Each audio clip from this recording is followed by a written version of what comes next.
Muy buenos días, amigas, amigos, ¿cómo están? Bienvenidos a un nuevo episodio de En la medida de lo posible, este programa que ya lleva 6 temporadas al aire, a través de Radio Ritoque, por supuesto, los sonidos del rock y la buena conversación para el Gran Valparaíso, y luego en nuestro podcast, que cada vez tiene más oyentes, quizás no tenemos los de Fernando Villegas, los de Alberto Mayol, los de otros grandes podcasts, pero tenemos lo nuestro. Y damos la bienvenida a las Dani Marci, Dani Astudillo, ¿cómo están? Bien, pues, acá. Bien, aquí con un confinamiento cada vez más difícil. Yo debo de reconocer que me quiero cuidar, pero es bien, es agobiante a ratos. Uno quiere correr, quiere salir a mirar un ratito, pero se ha vuelto un poco difícil. Daniela Marci, tenemos un invitado de esos que nos dan mucho rating, por supuesto, en nuestro podcast, pero también, por supuesto, alguien que nos va a aportar mucho en esta reflexión de pandemia y de lo que viene después de la pandemia, esperamos. Un abogado constitucionalista, profesor de la Universidad de Chile, también está ahí, me parece, ahí le vamos a preguntar, en proceso de fundar un nuevo partido político. Don Fernando Hacha, ¿cómo está, Fernando? Bienvenido en la medida de lo posible. Hola, Cristian, mucho gusto estar aquí. Hola, Danielas. Hola. Un gusto estar conversando con ustedes para contribuir a que en la medida de lo posible le gane a esos otros podcasters que tú mencionaste, Cristian. Sí, oye, porque no te invitamos por el rating, estamos en la era de los contenidos, pues, Cristian, ¿viste? Qué feo. Bueno, sí, además estamos con una persona que permanentemente está en el debate público. Yo casi no sé por cuál columna comenzar preguntándote.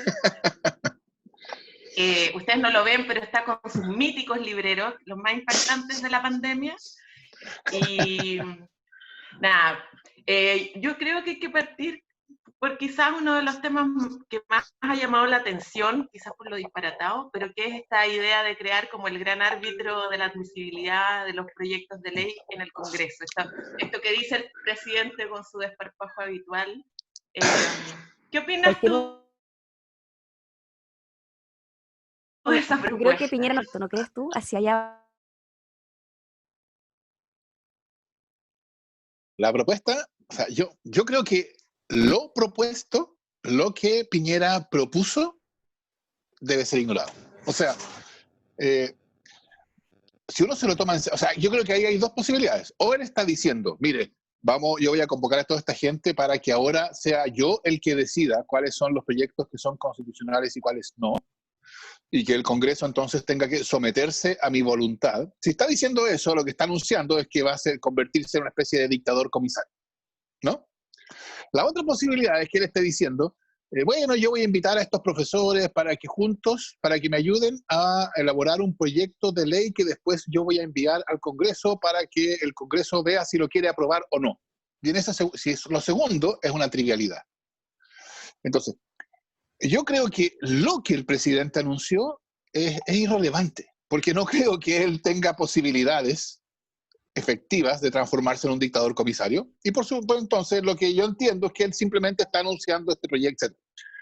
Lo importante no es lo que anunció, lo importante es el hecho del anuncio, porque el hecho del anuncio pretendía ser un punto respecto de esta inconstitucionalidad en la cual estaría incurriendo el Congreso, ¿no? Eso es lo que estaba haciendo. Y desde el punto de vista político, porque uno puede entender, claro, que si yo soy el presidente y es un sistema súper presidencialista y que la iniciativa en materias que impliquen gasto del presupuesto fiscal es del presidente en nuestro sistema, es como una pataleta. ¿Qué importancia tiene tener un respeto irrestricto por eso? Porque de alguna manera ya el postnatal, desde mi punto de vista, sí es un proyecto que es de iniciativa del presidente. Pero ¿cuál es el problema de que se puedan generar estos gallitos? No sé cómo lo ves tú, porque de alguna manera el Congreso ya a veces se la juega y presenta algo, pero forma parte del debate. Bueno, es que esa es la cuestión, Daniela, porque entonces cuando uno lo mira atendiendo al hecho de que habló el presidente sobre eso, entonces uno lo pone dentro de esta situación en la cual el presidente está protestando porque a su juicio el Congreso no está respetando su iniciativa exclusiva. Yo creo que lo que eso muestra, o sea, esta situación en que el Congreso interpreta sus facultades de ciertos modos, de tal de ampliarlas, no tiene nada de nuevo. Así surgieron los parlamentos en el mundo. O sea, quien sepa algo de historia de la institución parlamentaria, no solo en Chile, sino de la idea misma de parlamento, sabe que los parlamentos, con todos sus procedimientos, regulaciones, facultades, etcétera, surgieron originalmente del hecho de que el rey necesitaba que los señores accedieran a financiar sus guerras. Y para eso tenía que convocarlos. Y entonces, con la amenaza de no financiar, los señores iban consiguiendo cosas. Y eso que hace en la monarquía hacían los señores, después pasó a los parlamentos democráticos. Y los parlamentos democráticos, entonces, constantemente están en pugna por ir ampliando sus facultades. La manera más antigua, y esta es una discusión que se originó en Alemania en el siglo XIX, o sea, antes de que existiera Alemania, de hecho, en Prusia. Más antigua es: no te aprobamos el presupuesto a menos que hagas tal y cual cosa. Y el presidente dice, o el Poder Ejecutivo, quien corresponda, dice, si no me aprueban el presupuesto, yo voy a hacer esta otra. Eso es un conflicto político. O sea, esto es lo más antiguo. Así funciona la democracia. Y de este modo, de hecho, si uno lo interpreta de otra manera, de este modo, la Constitución va respondiendo, como la Constitución es sensible a este esfuerzo de presidente, Congreso, etcétera, de ir redefiniendo sus relaciones, entonces la Constitución va siendo acomodada a los tiempos. Fernando. Eso es lo que no ha pasado con la Constitución del 80. Por eso 30 años de práctica parlamentaria han sido insuficientes para solucionar el problema constitucional en Chile. Sí, lo que pasa es que me quiero quedar también en el punto de lo que ha sucedido esta semana, porque bueno, hubo todo ahí no sé si una polémica respecto a las declaraciones, tú sabrás, de la presidenta del Senado, la señora Muñoz, a propósito del postnatal, y también de los parlamentarios que de alguna u otra manera se disponen a abandonar las reglas constitucionales. Y uno puede estar de acuerdo porque, claro, porque lo hacen a partir de los más limpios, pulcros sentimientos que todo ser humano, por supuesto, no va a cuestionar, porque si no, además te baja el rating en esta época de las redes sociales, donde si tú dices algo que va a favor de las reglas y prácticamente eres funado, ¿ah? Porque te dicen, oye, pero ¿cómo estás a favor de las reglas y no del postnatal de emergencia? Pero en una sociedad, por lo menos en una democracia liberal, Fernando, lo que yo entiendo es que las reglas son la clave estructural para poder convivir, digamos, entre todos. Entonces, al abandonar los parlamentarios un poco su misión de cumplir las reglas constitucionales, ¿no están también un poco tornando irrelevante todo este diálogo constitucional por una nueva constitución? En un momento constitucional, al mismo tiempo con estas actitudes, ¿no lo están un poco desvirtuando o bajándole un poco la seriedad? Lo que yo estaba diciendo antes, Cristian, era una especie de prólogo. Yo entiendo que es muy largo para radio, lo entiendo, pero precisamente para esto, porque yo creo que, bueno, esto yo lo dije en una columna que salió publicada en La Tercera el miércoles pasado. Yo creo que lo que esto muestra, lo que está pasando con la Constitución en el Congreso, muestra que la Constitución ya está muerta. O sea, la Constitución ya fue terminada por el pueblo movilizado después del 18 de octubre, y lo que tenemos ahora es un texto que los abogados, por cierto, creen que sigue rigiendo igual que antes, porque desde el punto de vista del abogado sigue rigiendo igual que antes, pero es un texto que políticamente ya no controla, y lo que demuestra eso es que el problema que existe hoy día con las inadmisibilidades no es solo que hay un grupo de parlamentarios que están dispuestos a discutir proyectos que son de iniciativa exclusiva del presidente de la República. Si ese nomás fuera el problema, entonces lo que ocurriría sería que esos proyectos se discutirían un poquito, serían declarados inconstitucionales conforme a los mecanismos de control de la propia Constitución, y se acabaría el problema, ¿no? Y esa inconstitucionalidad podría ser declarada por el presidente de la comisión o el presidente de cualquiera de las cámaras, que es lo que no ha pasado, ¿no? Y si eso no ocurriera, el bando contrario, en este caso el oficialismo, podría requerir al Tribunal Constitucional para que el Tribunal Constitucional declarara la inconstitucionalidad de su proyecto. Y si eso no ocurriera, el presidente de la República también podría requerir al Tribunal Constitucional para que el Tribunal Constitucional hiciera esa declaración. Lo que está pasando hoy día es que nadie está dispuesto a defender la Constitución. Eso es lo interesante. Nadie, no solamente esos parlamentarios que proponen esas enmiendas, esos proyectos que son inconstitucionales. Porque mientras la derecha, yo escuchaba a Felipe Cast el otro día, ¿no? Muy enfático, hablando de la importancia, lo que tú decías, que la importancia de defender las reglas, y yo decía, bueno, ¿y por qué él no va, junto con otros senadores, al Tribunal Constitucional para que se declaren inconstitucionales esos proyectos? Y el presidente de la República, la adhesión a las reglas comunes es la base del Estado de Derecho y del progreso de los países, etcétera, pero yo no voy a ir, eso es lo que estaba implícitamente diciendo, pero yo no voy a ir al Tribunal Constitucional para que declare inconstitucional el proyecto que impide el corte del suministro de los servicios básicos, ¿no? ¿Qué muestra esto? Todo el mundo, lo que el presidente está diciendo es, mire, yo quiero que se defienda la Constitución, pero por favor, el costo de hacerlo, páguelo usted. ¿Qué es lo que muestra esto? Que el costo de defender la Constitución hoy día es demasiado alto. Y cuando el costo de defender la Constitución es demasiado alto, lo que eso quiere decir es que la Constitución ya no es respetada nomás, no existe. Fernando, sobre lo mismo, me gustó el punto que dice irresponsable, Cristian, porque a mí me pasa al revés, de que como comunicacionalmente estos legisladores, tú nombraste a uno de ellos, que me parece que es un gran ejemplo, porque dice, ¿qué manera de tratar de explicar y querer hacer bien todo, cuando él también fue diputado y sabe perfectamente que muchas leyes que tenemos nacieron de mociones parlamentarias, ¿cierto? Y que pudieron nacer inadmisibles, etcétera. Ellos mismos no llegan al Tribunal Constitucional.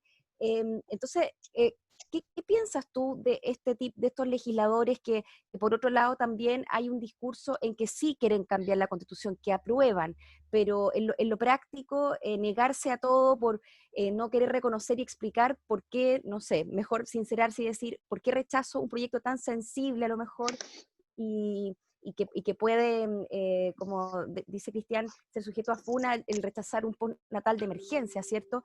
Y no explicar por qué a lo mejor el ministro Briones da la indicación de por qué no va, no sé, no va a acceder a soltar dinero, etcétera, y no transparentar. ¿Tú le crees a personas como Felipe Cast que quieren cambiar la Constitución? A ver, yo creo que hay una cuestión aquí particular respecto de Felipe Cast y Evópoli, que yo creo, la verdad, es que es solamente la versión hondera de la UDI, y otra más general, más interesante sobre la Constitución. Ya Evópoli nos tiene acostumbrados de que lo que ellos apoyan es algo por lo cual que ellos no votan favorablemente, ¿no? Ellos dijeron que apoyaban la paridad y no votaron por la paridad. Ellos decían que apoyaban el postnatal de emergencia y no votaron por el postnatal de emergencia. Entonces, yo creo que hay cierta, no sé, parece que Evópoli maneja una manera peculiar de entender qué quiere decir apoyar un proyecto, porque para ellos apoyar un proyecto no es votar por ese proyecto, pero esas peculiaridades de la psicología de la gente de Evópoli. Yo no creo, o sea, yo creo que todo el discurso de reformas constitucionales, todo el discurso de que el problema constitucional se puede resolver con reformas constitucionales, ese discurso completo es un discurso que yo no lo creo, que es falso. O sea, porque el que dice eso, lo que está diciendo es, mire, hagamos todas las reformas constitucionales que la UDI esté dispuesta a aprobar. Y eso es lo que hemos hecho durante 30 años. Y eso es lo que no ha solucionado el problema constitucional. La solución del problema constitucional solo va a venir de un mecanismo que no esté sujeto al veto de la derecha. Fernando, yendo a otra polémica, hace poco publicamos, porque yo la firmé, la carta defendiendo el plebiscito y el plebiscito de entrada sobre todo, y ahí por una concentración como en una parte de la carta se transformó en el debate sobre el voto electrónico y que entendíamos por eso. ¿Tú podrías explicar el sentido de esa propuesta y cuál es la importancia del plebiscito de entrada? ¿Por qué es preocupante que lo estén poniendo en cuestión en este momento? Sí, esa carta lo único que decía en el respecto del voto electrónico era que el voto electrónico tiene una serie de problemas, pero que el plebiscito es tan importante que hay que considerar esa posibilidad para discutirla también. No decía nada más que eso. Y el tema de la carta era, por cierto, el plebiscito. Yo creo que el plebiscito es, ¿cómo decirlo? Es, digámoslo así, totalmente decisivo para determinar si va a haber o no va a haber proceso constituyente.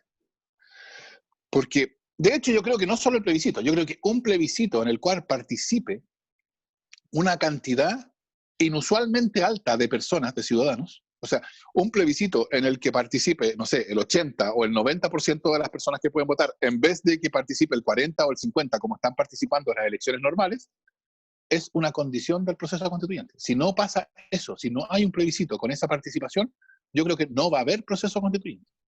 Es decir, lo que sí va a haber un procedimiento, ¿no? O sea, todo se va a cumplir lo que viene después. Si, imaginémonos que hay un plebiscito en que vota el 40%, después va a haber una elección de una convención constitucional, va a haber una convención constitucional, va a haber un acuerdo por 2/3, va a haber todo eso va a ocurrir, pero va a ser un proceso en el cual no va a haber fuerza popular.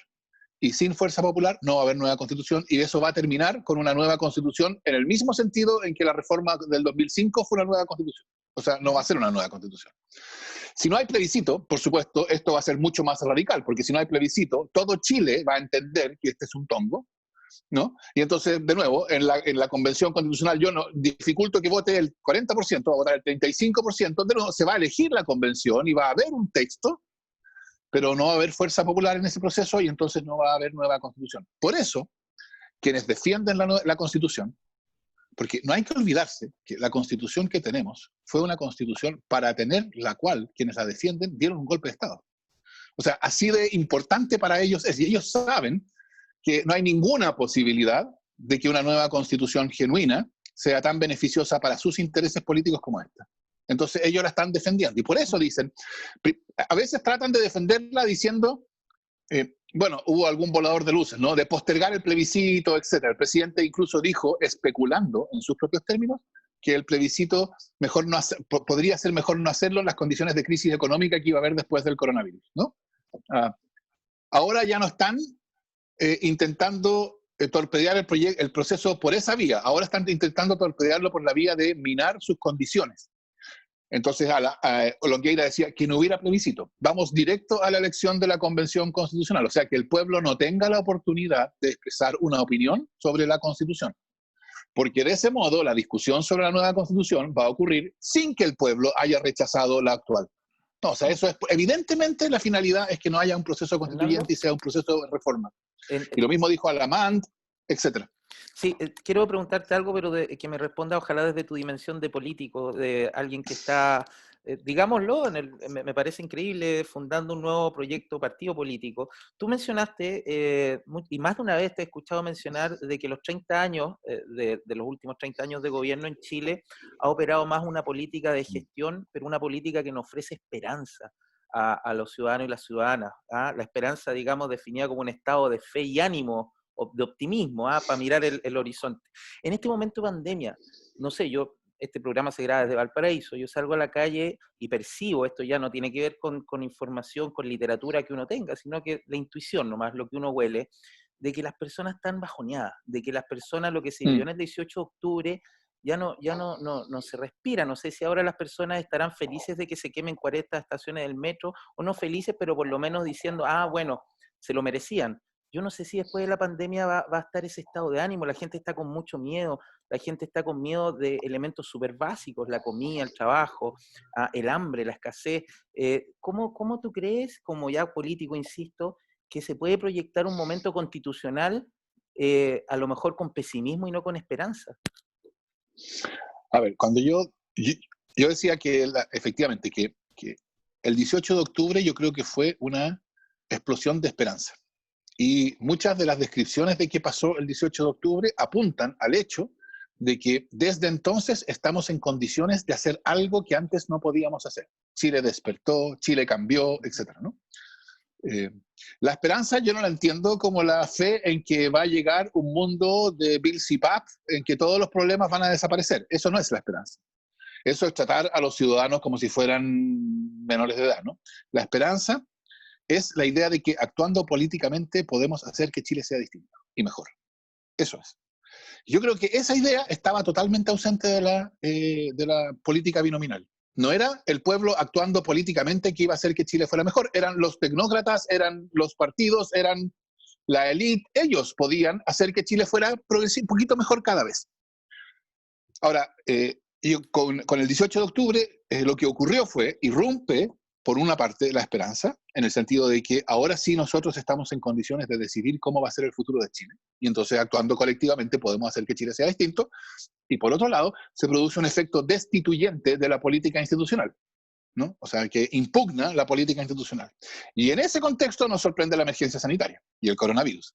Y lo que tú dices, por supuesto, yo creo que hay un punto ahí, porque en las condiciones actuales, bueno, esa esperanza que había irrumpido, ¿cómo se realiza? ¿No? El coronavirus, por así decirlo, pone un techo mucho más cercano al futuro, porque hay una incerteza respecto de qué va a pasar, no en el futuro, no en el mediano plazo, sino en el corto plazo, ¿no? ¿Cómo voy a poder alimentar a mi familia este mes? Bueno, quiénes se van a enfermar y quiénes no. Y todo esto, creo yo, ha sido maximizado por la incompetencia de la estrategia del gobierno para enfrentar esto. Ahora, visto hoy día, claro, hoy día no parece ser el momento en que más esperanza hay, porque hay incerteza y preocupación, miedo por las consecuencias del coronavirus, por cierto. Pero yo creo que es bastante, a mi juicio es bastante evidente que muchas de las causas que llevaron al estallido se han hecho todavía más evidentes durante la pandemia.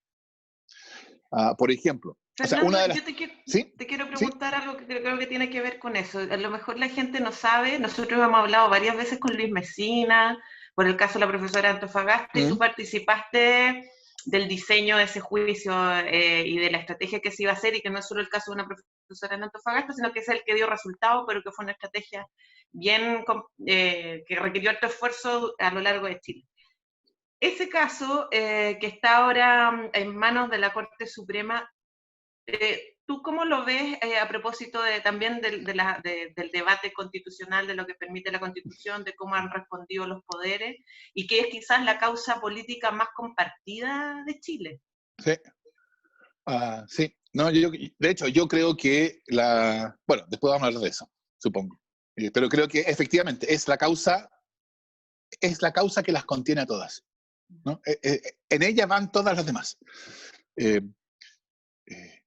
Bueno, efectivamente nosotros desde la Casa Común junto con Noma AFP paramos esta estrategia para llevar adelante estos casos, y yo creo que eso ha contribuido a poner el dedo sobre lo que yo creo que está en el fondo de la cuestión desde octubre, que es, o sea, en realidad desde antes, pero que es esa sensación constante que los chilenos y chilenas tienen de estar siendo abusadas en perjuicio de alguien que tiene poder, que puede ser la AFP, puede ser la farmacia, puede ser la compañía de buses, da lo mismo, el que tenga poder puede abusar. Y yo creo que el ícono de ese abuso es un sistema de pensiones que le descuenta a todos los trabajadores el 10% de sus ingresos mes a mes, y que a cambio les paga unas pensiones de pobreza, y que resulta ser un sistema extraordinariamente beneficioso para las AFP, para las grandes empresas, etc. Todos ganan con el sistema de AFP, menos los trabajadores. Y eso es algo que es evidente cada vez que se hace algo que impugna el sistema de AFP, ¿no? Como el caso de la profesora. Cada vez que pasa algo, que la Corte de Antofagasta va al Tribunal Constitucional, o que la Corte de Antofagasta coge la sentencia, cuando pasa algo que hace avanzar esa causa, ¿quiénes salen en defensa del sistema de AFP? Porque el sistema de AFP se supone que es parte de un sistema de pensiones, y las pensiones son para los pensionados. Eso es lo que uno pensaría cándidamente. Y entonces, cuando el sistema de pensiones que está hecho para los pensionados está en peligro, quienes deberían salir en su defensa son los pensionados, ¿no? Bueno, cuando el sistema de AFP está en cuestión, no salen los pensionados a defenderlo, no salen los trabajadores a defenderlo, no son los sindicatos los que dicen cuidemos nuestro sistema de AFP. ¿Quiénes son los que salen? Bueno, lo sabemos todos. Salen los banqueros, salen los empresarios, salen los gerentes de AFP, salen los ministros de derecha, sale hasta el superintendente. Esos son los que defienden el sistema de AFP. Entonces yo aquí aplicaría una máxima súper simple y súper intuitiva. Dime tú quién te defiende y yo te diré qué intereses tú sirves, ¿no? O sea, un sistema que es defendido por los banqueros, los empresarios, etcétera, por los dirigentes de la CPC o la SOFOFA, bueno, es defendido por ellos porque protege sus intereses. Lo que necesitamos es un sistema que esté pensado para los intereses de los pensionados, de los trabajadores. Y para eso, por cierto, y eso yo creo que también la experiencia lo ha mostrado, necesitamos una nueva constitución. Porque hace un mes o algo así, ustedes recordarán, ¿no? Los partidarios del rechazo decían, para cambiar la AFP no se necesita una nueva constitución porque las AFP están en el decreto ley 3500. Y eso es una ley, y se puede cambiar mediante una ley. Bueno, se presentó un proyecto de ley para derogar el proyecto, el decreto ley 3500. Lo declararon inconstitucional, ¿no? Esto es divertido casi. Y entonces se presentó un proyecto de reforma constitucional, ¿no? Porque nos dijeron el proyecto de ley para acabar con la AFP es inconstitucional, y entonces, bueno, entonces cambiamos la constitución. Y se presentó un proyecto de reforma constitucional para derogar el decreto ley 3500, y ahora están diciendo que el proyecto de reforma constitucional es inconstitucional. Entonces, la verdad es que ya parece una burla. Yo creo que no va a haber fin de la AFP sin nueva constitución. Y déjame decir una cosa más. Yo creo que este punto, como yo creo que el problema central es que nosotros tenemos una política incapacitada para hacer transformaciones, yo creo que la manera en que nosotros los chilenos y chilenas nos vamos a enterar de que cambiamos la política y que la política es distinta es cuando la política pueda hacer una transformación genuina. Y esa transformación genuina que la va a acreditar frente a todos los chilenos y chilenas es acabar con la AFP. Yo creo que cuando acabemos con la AFP vamos a tener que llamar a ese día el segundo día de la dignidad nacional. Mira, tú mencionaste algo importante de la incompetencia en la derecha, pero a mí me parece que comunicacionalmente a veces es mucho más hábil que la oposición. Entonces te quería llevar un poco a analizar también cómo la oposición está llevando esto, cómo proyectas y cómo crees que también debiese ser el relato para entender y quizás la ciudadanía tome más fuerza. Y como dice Cristian, estamos todos, ¿cierto?, como con un nivel de energía mucho más bajo. ¿De qué manera se debiese retomar este discurso, el relato, y para que la gente completamente entienda lo importante que es cambiar la Constitución? Y esto también lo llevo por el tema de las redes sociales, o sea, ¿cómo tú crees que se puede desarrollar un proceso constituyente hoy día? Bueno, vamos a tener más adelante y también proyectando lo que puedan ser campañas políticas, un voto obligatorio, esta conexión que hay como con las redes sociales, tú mismo, no sé, el atriarcado, ¿cómo ha sido tu relación con las redes sociales? Que a mí me llama mucho la atención, como que pienso que el puerta a puerta queda como jubilado. ¿Tú crees que cuáles son las maneras comunicacionales más importantes que hay que fortalecer en lo que viene? A ver, a lo primero que tú decías, Daniela, yo estoy completamente de acuerdo. La manera en que actúa comunicacionalmente la derecha parece más eficaz que la oposición, porque la oposición no actúa, ¿no? Porque la oposición no existe. Y eso es parte del problema, por cierto. Ahora, el otro punto que tú planteas, Daniela, yo creo que es un punto central mirando para el futuro. ¿Cómo van a cambiar nuestras formas de comunicación política? De hecho, yo creo que hay también una pregunta que, por así decirlo, acerca de las consecuencias que va a tener la pandemia y sus necesidades de aislamiento, porque, por ejemplo, este formato de Zoom, hasta donde yo sé, estaba disponible antes de la cuarentena. O sea, podíamos hacer reuniones por Zoom y juntarnos personas que estaban en distintas partes, no solo de Chile, sino del mundo, en cualquier momento. Lo podríamos haber hecho en enero, lo podríamos haber hecho en noviembre, pero no lo hacíamos. ¿Por qué? Porque no sabíamos que podíamos hacerlo. Ahora todos sabemos que se puede hacer.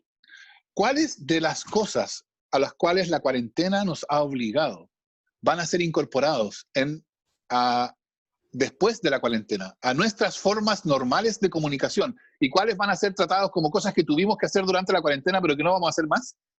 Bueno, esa es una cuestión importante. Y eso tiene que ver con lo que tú dices. Probablemente muchas formas de comunicación virtual o digital van a incorporarse a las formas habituales de la política, de la comunicación política. Y entonces probablemente empiece a haber muchos puerta a puerta digitales. Puerta a puerta por Zoom, cosas de ese tipo. ¿Cómo van a ser? Bueno, hasta el momento eso hay que imaginarse y hay que ir haciendo camino. Tú llevas ventaja porque yo veo, acá somos fanáticos, creo que el TikTok de tu hija, donde te muestra el lado amable, juguetón de Fernando Hacha, nos reímos mucho. El atriarcado, sí. Y eso para que todos los que nos escuchan lo pueden ir a ver, está en Instagram, ¡el_atriarcado, en que yo trato de comunicarme con la generación millennial, tratando de variar ese abismo enorme que hay. Y claro, dar una cosa un poco más simpática a la discusión política. Fernando, me voy a tomar la patudez porque tenemos que cerrar este bloque de entrevistas, pero yo te quiero dejar comprometido de verdad que nos dé en los próximos meses, 2 meses, creo que va a durar la pandemia, por lo menos en su peak, a que nos puedas dar una segunda parte de entrevista, ¿te parece? Para conversar también temas regionales que se nos quedaron fuera. ¿Te podemos dejar comprometido? O sea, yo esperaría que me invitaran la próxima semana. O sea, yo feliz de venir Buenísimo. cuando ustedes me inviten. Y algún día Además, en vivo. yo también creo que eso debería ser una regla de la pandemia. Debería ser toda reunión que se hace por Zoom implica el compromiso futuro de hacer las personas. No, Muy por bien. supuesto. Oye, muchas gracias, Fernando. Y mira, te vamos a despedir con un tema Leonard Cohen, porque tus libros siempre aparece Leonard Cohen. Exactamente. ¿Ah? Exactamente, sí, el gran Leonard Cohen. Así es que con él Bien, te vamos a despedir. muchas gracias a ustedes. Muchas gracias, Fernando. Que estés Gracias, bien. Fernando.